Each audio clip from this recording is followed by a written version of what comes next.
Forgiveness is a superhero that has stood the test of time.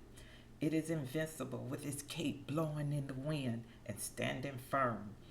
It can take past hurts and offenses and declare victory over them all.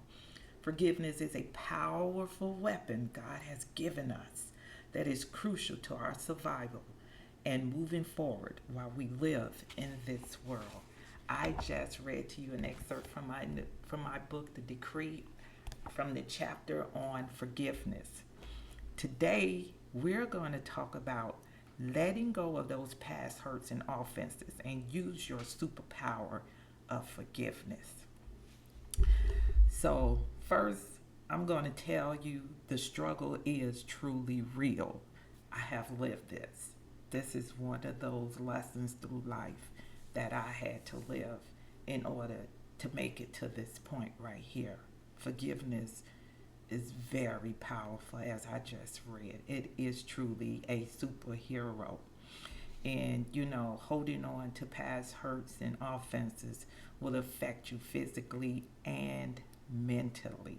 That's the first thing I want to cover with you. You already know this. The worrying, developing bad eating habits, and you constantly replaying that act over and over in your head. Or you can be just going through life and something would trigger that in your head, and you're there all over again, revisiting that past hurt or offense. But what I want you to understand first, number two, understand that forgiveness is more about you freeing yourself than it is in excusing the person, who did whatever they did, their behavior. It's a gift to yourself. Your well being is number one and always will be. So, number three is an assignment. I want you to write a letter to that person expressing to them your feelings and your intention to forgive. But you don't give it to them, because writing this letter helps you out. It helps. It's therapeutic. I'm gonna tell you my story about forgiveness in this area.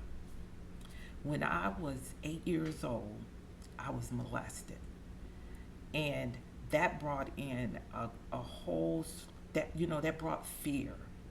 It brought in the resentment, and it just had a grip on me for almost my whole life. But then when I was 31 years old, God came to me and told me it was time for me to forgive that guy who molested me as a teenager. And I said, Lord, you ask a hard thing of me. And he said, I know, but I'm here to help you with it. This next thing I'm going to cover is what I had to do to get to the point of true forgiveness of that teenager. I want you to make the same choice. I want you to take back your life, and I want you to choose to forgive today. Start today. And let me tell you, it's a daily process. It didn't happen for me in a day. It didn't happen for me in a week. It took months of me saying daily, I forgive him. I forgive him. I forgive. It's hard. It's extremely hard. You're going to be saying, I forgive him the whole time you thinking, I can rip his head off. But you're going to still say you forget, because it's an act of faith. And God sees that.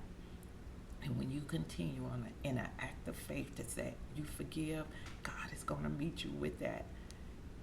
And one day you're going to discover, when you say, I forgive him, you're going to feel it right here in your heart. And you're going to sincerely be able to forgive that person.